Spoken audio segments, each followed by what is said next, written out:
ఆయన అదే చెప్తున్నాను కదండి, బిగ్ బాస్ కోసం ఫేమస్ కోసం అని చెప్తున్నాం కదా. ఆయన కేవలం ఫేమస్ అవ్వాలి, ఫేమస్ అయ్యే దానికోసమే ఇదంతా చేస్తున్నాడు. ఆయన మాటలు మీరు చూడండి. నెక్స్ట్ ఇయర్ బిగ్ బాస్ వస్తే నేను వెళ్తాను, శ్రీముఖి అంటే నాకు క్రష్, నాతో మాట్లాడేటప్పుడు కూడా మీతో ఫ్రెండ్షిప్ చేసుకున్నామంటే మీరేంది అరగంటగా మాట్లాడుతున్నారంటే, అవును కేసు పెడతాము అంటే అరగంటగా మాట్లాడకుండా ఎందుకు మాట్లాడతారండి? నేను తప్పు చేయందని, తప్పు చేయకుండా ఎవరైనా మాట్లాడతారు. తప్పకుండా నేను కూడా ఎక్కడికైనా సిద్ధమే. ఇప్పుడు మంగ్లీ గారు చేసిన ఆరోపణకి ఒక్క ఆధారం చూపించమనండి.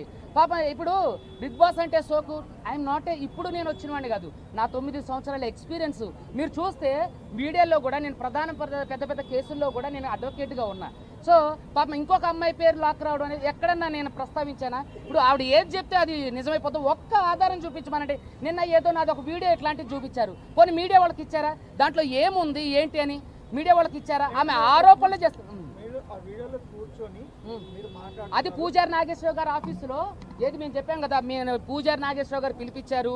ఏది ఈవిడ ఒక సెంట్రల్ మినిస్టర్ పేరు చెప్పి బెదిరించినప్పుడు, ఎమ్మెల్యే తండ్రితో ఫోన్ చేయించినప్పుడు నేను లిఫ్ట్ చేయకపోతే, చాలా మంది గూండాలతో రౌడీలతో కూడా ఫోన్ చేస్తే నేను మాట్లాడకపోతే అంటే రెస్పాండ్ కాకపోయేసరికి పూజారి నాగేశ్వరరావు గారి ఆఫీసులో అది మీరు చూసుకున్నట్లయితే ఆ వీడియో కూడా ప్రెస్ రిలీజ్ చేయమనండి దమ్ముంటే. అదే ఇవ్వమనండి. ఇప్పుడు ఆరోపణలు ఆవు చేస్తుందా మేము చేస్తున్నావా?